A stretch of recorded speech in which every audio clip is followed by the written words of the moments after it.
Hello and welcome back to another episode of my SQL tutorial videos. This time we're talking about the last of the needed physical join operators, that is the hash join. Since the last video, quite some time passed, but if you need a refresher, please have a look now on the nested loop join and the merge join to refresh your memories, because the hash join is basically the last of them, and it would make sense that you have the full picture of all the physical join operators in SQL-Server. So we will run in this session and start with the potential and the prerequisites for this join. Then we head over what is actually a hash join, how does it work, including a simple example that is of course constructed. And then we have also some talk about memory and splitting, since this is the only join operator that actually needs memory. So let's just get started with the potential and prerequisites. So first of all, this hash operator is suitable for middle to large inputs, meaning it is not good or not efficient for very small sets. It scales very well in parallel. So if you have really large operations like in a data warehouse, you will have the best benefit from a hash join, since it scales very good, as I said. It requires, like the merge join, one equijoin at least, and it supports all joins. It means we have all the combination of left, right, semi and semi anti-join. So we are fully covered with this operator. The name hash join comes from the hash functions it's using.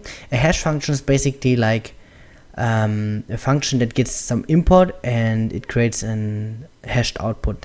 Characteristic to the hash output normally is that it is very cryptic, it looks cryptic, and it's always the same size. So if you have a 32-bit hash function, the output will always be 32-bit no matter what you put in there.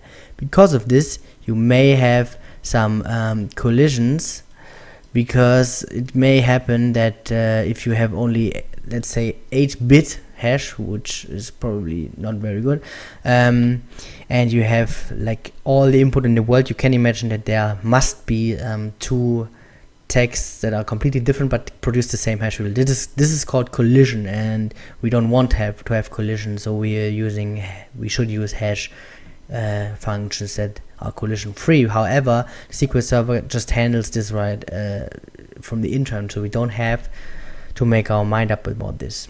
If you need some refresher on hash functions, please use Wikipedia or the internet as well.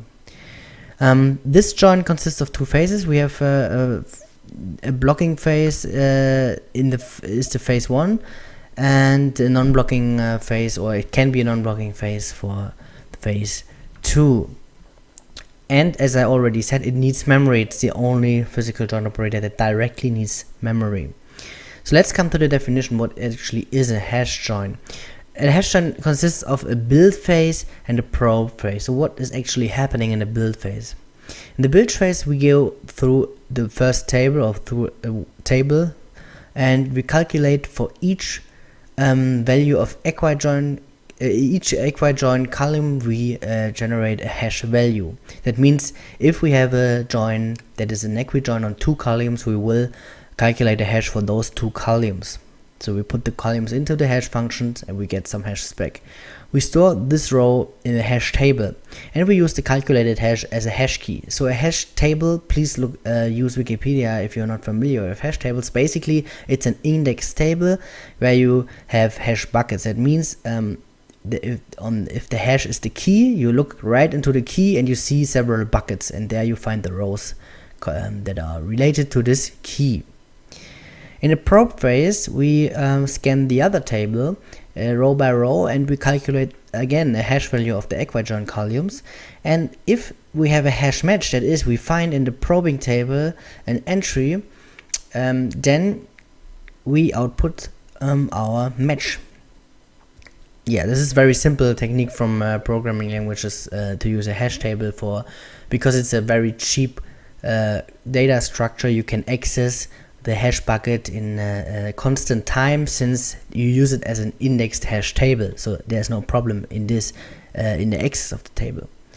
I will now show a small example, and it uses a simple hash function for demonstration purpose. This is no hash function that should be used in production or somewhere else, but as I told you again, the SQL Server chooses it by itself. We can't actually take influence on this.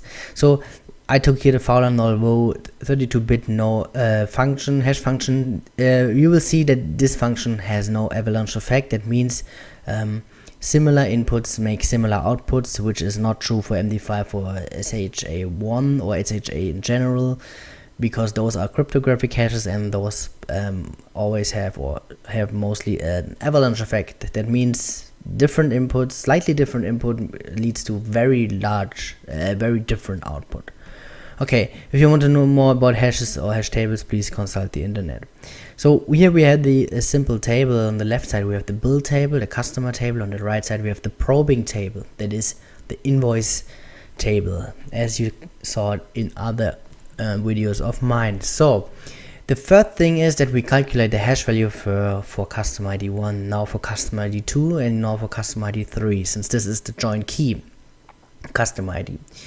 Now we go to this is the build phase. The build phase is now complete. Now we switch over to the probing phase. We see in the first row, we calculate the hash value for the customer ID 2. So it matches an entry in our build table.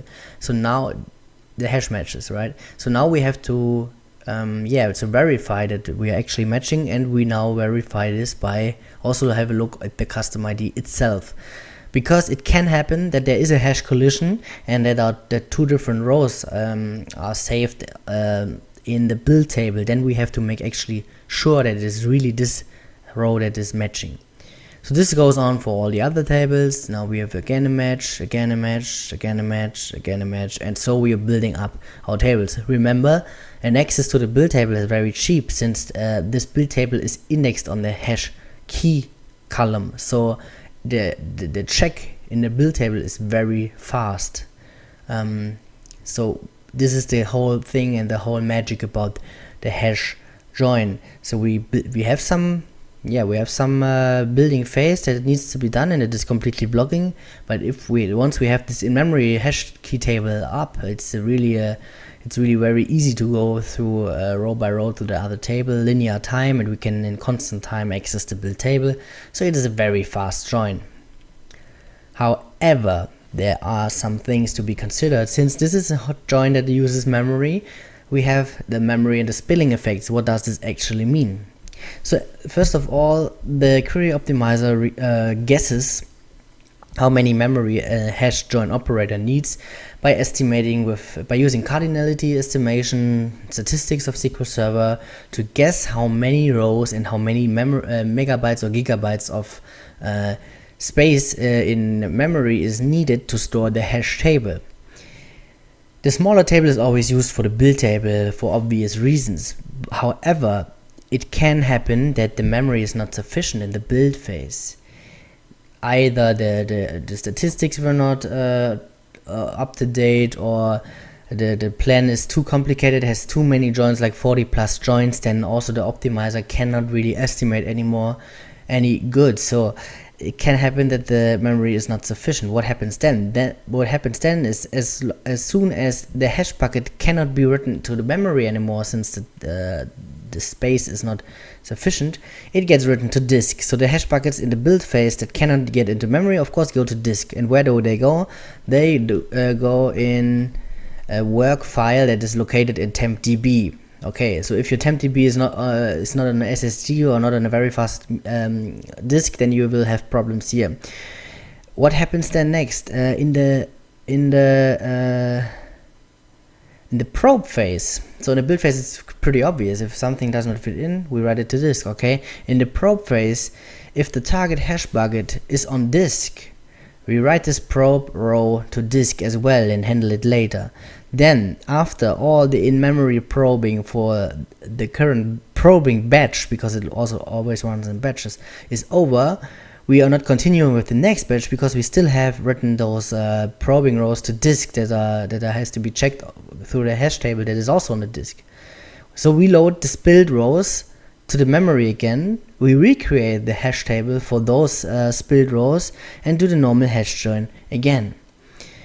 We have to redo this process, however, if we run out of memory again, which can happen if the estimation was really bad. But in the end, we have a last straw, so there is a bailout algorithm that is not very efficient. I won't cover it here since it's out of scope, but it will terminate in the end, so there is always a happy ending, let's say it like this.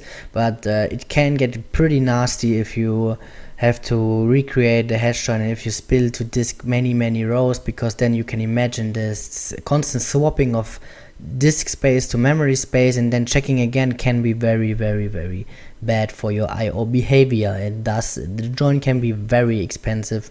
If you're very unlucky, it may be even, it may be very expensive. Okay, so the last look we want to have is an order hash join pattern. So we have basically three patterns.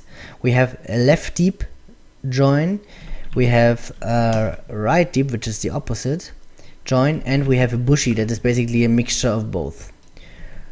Okay, so I will not cover the bushy because obviously it is just a mixture of left and right deep. So we'll have a look first at left deep join. A left deep join, what does it mean? So in this picture, the left node always means that this is the build input, as you can see here, and the right node always means that it is the probe input.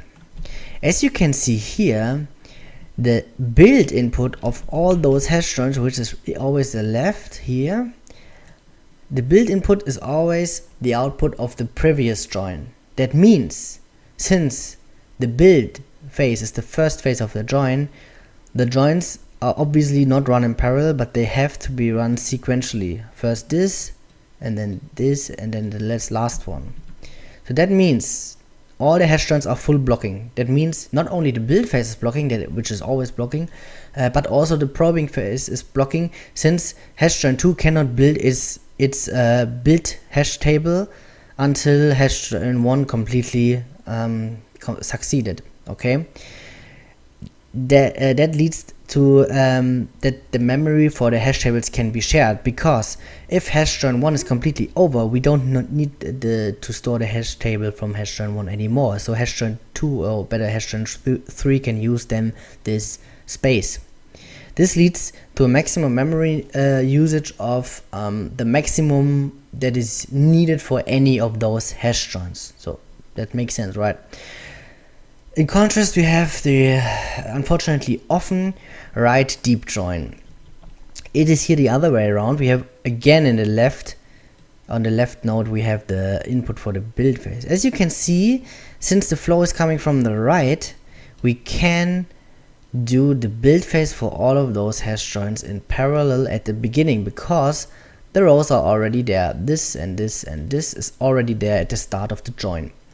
So as soon as hash join 1, 2, and 3 finish the build phase, in parallel we can run the row through hash join 1. If it gets matches, we go to hash join 2, and we go to hash join 3. So this is not blocking. Only the build phase is blocking. We have to wait till all of those builds are done, which should be very fast, and then we go through. So those hash joins are only blocking a build phase. The memory for the hash tables, however, then cannot be shared, and thus the memory needs is the sum of all those hash joins. So if we have 20 joins and 20 hash joins, we need 20. We have 20 hash tables that needs to be in memory at the same time.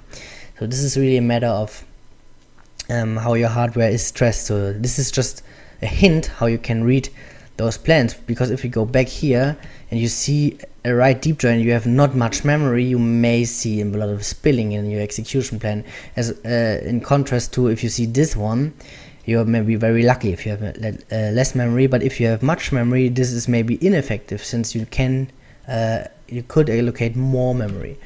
So this is basically all what I wanted to say about hash joins. Please be sure to subscribe to my channel. The next video I will make is about summary of all the hash joins, just a very quick video to refresh the mind and to see the contrast of each join. Thanks for watching, have a nice day, goodbye.